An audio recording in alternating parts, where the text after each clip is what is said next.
So what Putin wants all parties affected to do right now, including North Korea, is to end the, quote, threats of annihilation. He's urging cooperation. Easier said than done when the rogue nation is led by an inbred obese dictator who is overseeing a country that is probably the greatest human rights violator on the planet.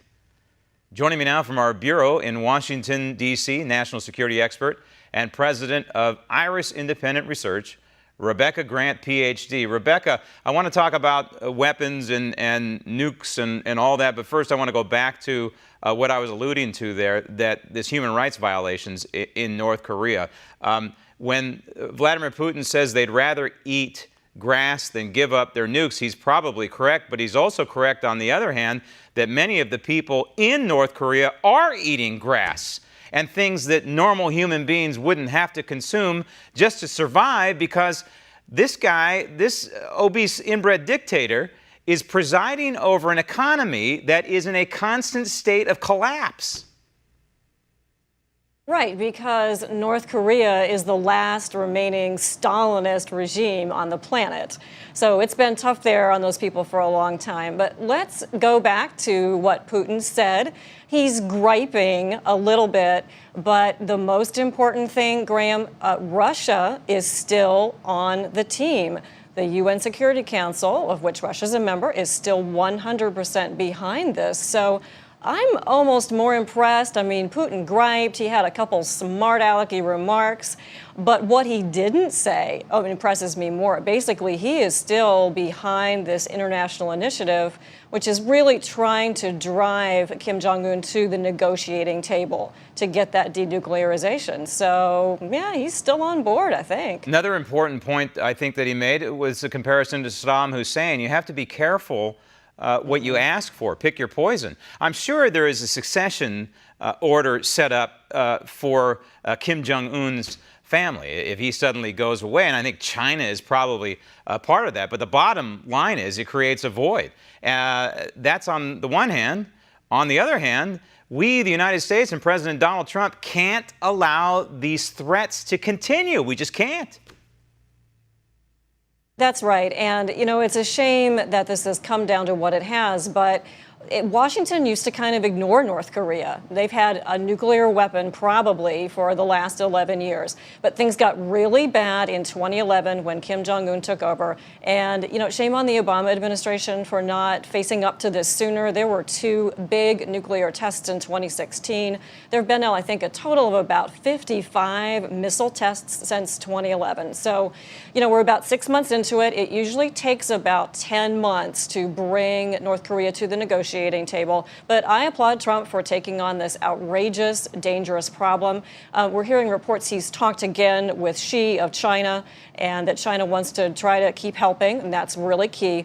Graham, I'm also really impressed with the South Koreans. General Dunford was there in the middle of August. The South Korean defense minister was here in D.C. last week. We know that Presidents Trump and Moon talked extensively over the weekend, and South Korea has said, just do it. Use all the diplomatic pressure. Use the military pressure. We are here. We're going to build up our own military, and let's keep going. We cannot let a nuclear North Korea spread like it's trying to do. All right, I want to go back to China in just a minute, but first, something I think rather significant that's been underreported is the White House has essentially ripped up I believe, the treaty that was signed by Bill Clinton back in 1994, the one, you remember, that was designed to make sure that North Korea never got nuclear weapons, never got ICBMs, and of course it's absolutely worthless today.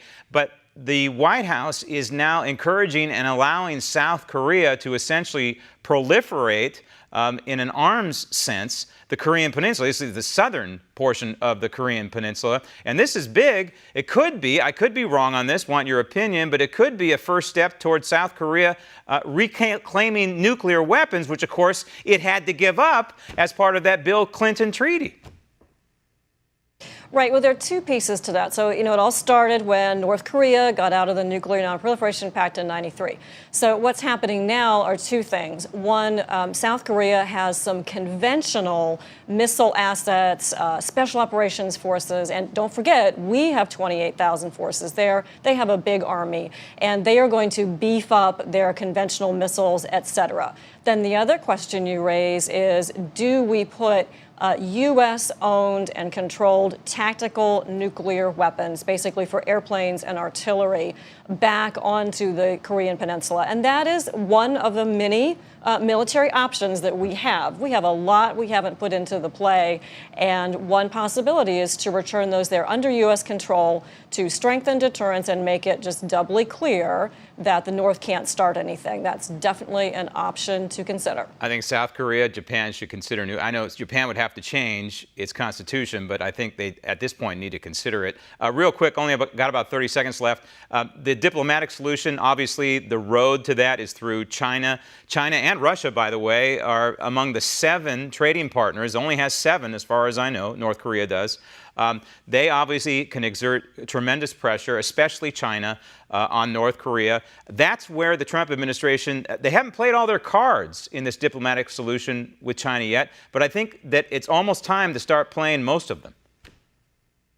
Right. Nikki Haley has more she can do. Internet, oil, everything. China's the big partner. We can keep squeezing. I think that's probably what she and Trump talked about a little bit. Yeah. So I expect to see Trump stay as bad cop. She is good cop. Let's make it happen. Declare China a currency manipulator, and it's People's Bank of China, and the whole ball game changes. I think China will suddenly capitulate and sit on that inbred obese dictator.